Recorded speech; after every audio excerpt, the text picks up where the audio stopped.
Hello friends, welcome back to our another blog. দিনটা ছিল সরস্বতী পুজো। এই বছর বাড়িতে সরস্বতী পুজো হয়নি, কারণ ছিল কাল অসুস্থ, তাই জন্য। সরস্বতী পুজোর দিনটা এই যে বাড়িতে পুজো না হওয়াটা আমি ভীষণ মিস করি, কারণ এই পুজোর আগে থেকে বাড়িতে সাজানো গোছানো ভীষণ একটা হইচই চলে। এই বিষয়টা খুব মিস করেছি এবছর।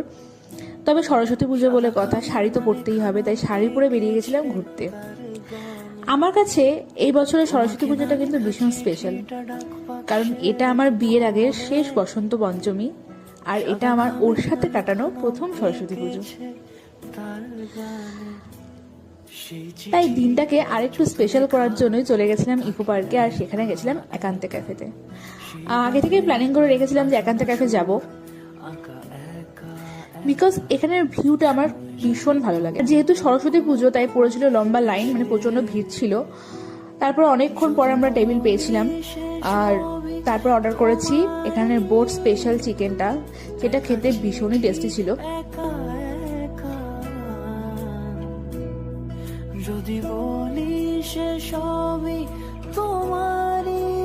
তারপর আমরা অর্ডার করেছিলাম একটা fried rice, chicken fried rice বলেছিলাম, তো সেখানে আমাদের দিয়েছিল এগ ফ্রাইড রাইস, একটা ফিশের আইটেম না হয়েছিল, আর একটা চিকেন মাঞ্চুরিয়ান।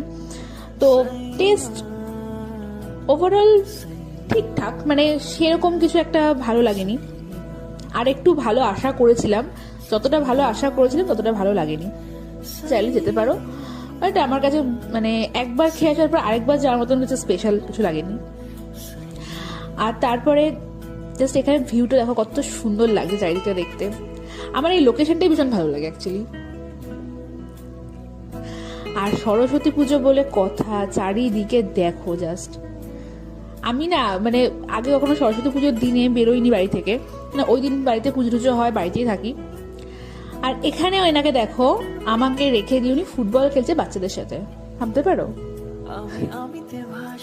বাট এখানে আমার রাগ হওয়ার কথা, কিন্তু আমার রাগ হয়নি, কারণ ওর এই জিনিসগুলোই আমার খুব ভালো লাগে। ওর সাথে যখন আমার প্রথম কথা হয়েছিল, ওর এই সিম্পলিসিটি, এই ইনোসেন্ট ব্যাপারটাই আমার সব থেকে বেশি ভালো লেগেছিল। আর আমি সবসময় চাই যে ও এরকমই থাকুক, বাকিটা তো আমি আছি সামনে নেওয়ার জন্য।